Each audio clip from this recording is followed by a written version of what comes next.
નમસ્તે, જય અંબે. નવરાત્રીનો પાવન અવસર આવનારા દિવસોમાં આવી રહ્યો છે. માં અંબાની ભક્તિ ને શક્તિમાં રંગાવવા માટે ગુજરાતના સૌ નાગરિકો તૈયાર થઈ ગયા છે. નવરાત્રીના આ પાવન અવસરે સૌ ખેલૈયાઓ દિલ મૂકીને માં અંબાની ભક્તિ ને શક્તિમાં રંગાઈ શકે, ગરબે ઘૂમી શકે તે માટે ગુજરાતના મુખ્યમંત્રી શ્રી ભૂપેન્દ્રભાઈ પટેલના માર્ગદર્શનમાં ગુજરાત સરકારે છેલ્લા અનેક વર્ષોથી નવરાત્રી મોડે સુધી રમી શકે, સાથે સાથે મોડી રાત સુધી નાના નાના વેપારીઓ, ફેરિયાઓ અને જે લોકો દરરોજ આ કામ કરીને એમનું પરિવાર ચલાવે છે, તેમનો ધંધો રોજગાર ચાલી શકે તેની બી ચિંતા કરવામાં આવતી હોય છે.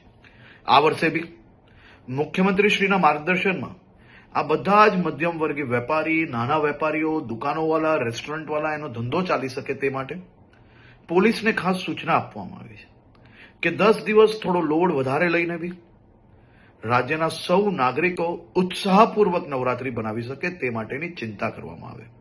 સાથે સાથે સૌ ખેલૈયાઓ અને આયોજકોને બી વિનંતી છે કે આપણું મ્યુઝિક, ડીજે, બેન્ડ આ બધું આપણા જ આજુબાજુમાં રહેતા લોકો, અગર હોસ્પિટલની બાજુમાં આયોજન કરતા હો તો ત્યાં આ બધી જ જગ્યાઓ પર લોકો બીજા જે ત્યાં રહે છે તે હેરાન ના થાય તેની બી જવાબદારી આપણી છે.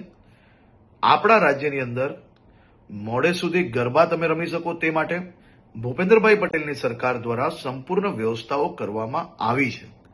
પરંતુ સાથે સાથે એક જવાબદાર નાગરિક તરીકે તમે બી સૌ લોકો પોતપોતાનો ફરજ અદા કરશો તેવો મને 100% વિશ્વાસ છે.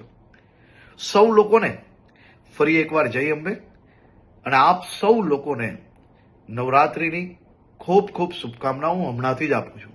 નવરાત્રીમાં દિલ મૂકીને આપ સૌ લોકો માં અંબેની ભક્તિ કરી શકો તેવી આપ લોકોને ખૂબ ખૂબ શુભકામનાઓ.